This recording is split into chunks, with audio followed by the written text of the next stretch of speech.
The only word to describe it is war. A war that has been waged on American soil for more than 40 years. The longest chemical war in history. And this is the enemy, the countless billions of agricultural pests that feed on America's food supply.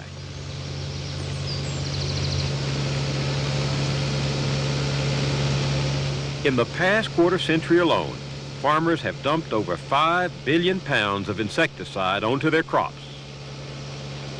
More than 11 billion pounds of herbicide into the soil. Almost 2 billion pounds of fungicides in an escalating war to ensure good harvests. Yo sí cobro, chavalos. Ya bonchen. A ver, ¿cuál quieren que les cante, pues? Like any war, civilians caught in the middle are the first casualties.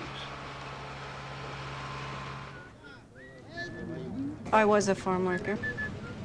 Working on the soil, as I was turning it over, I started with bleeding fingers, skin rashes, the dizziness. My mother was a farm worker. She just was told it would go away, all her skin rashes. She started turning yellow and she died of cancer. It was diagnosed too late.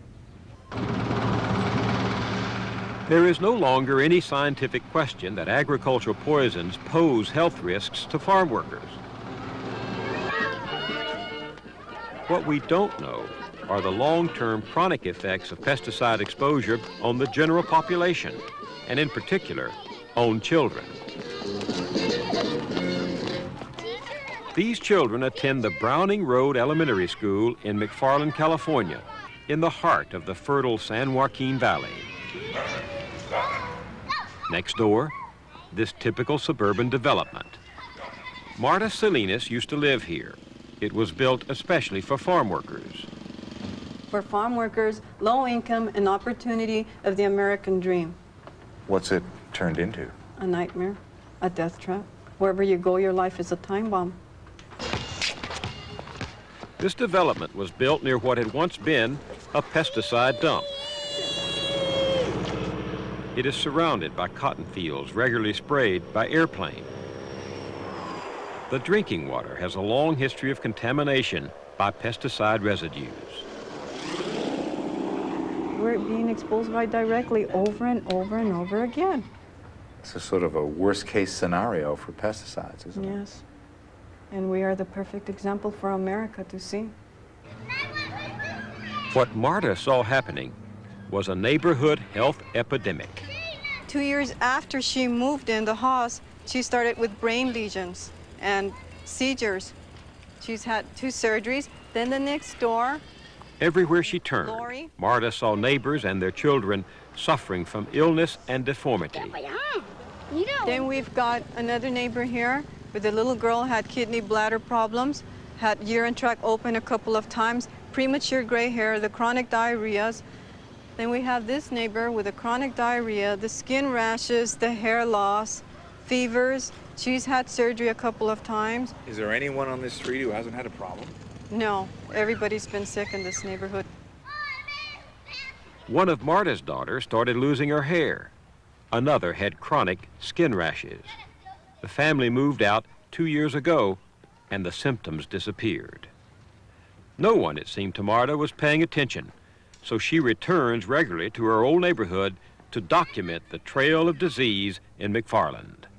The red is for the cancers, the purple is for the tumors, the blue is the birth defects, the miscarriages is for the black, and it's just common sense that we have to think that if us in this neighborhood, any farm worker is dying, being exposed directly, what makes you think, or anybody out there think, that it's not going to happen to them?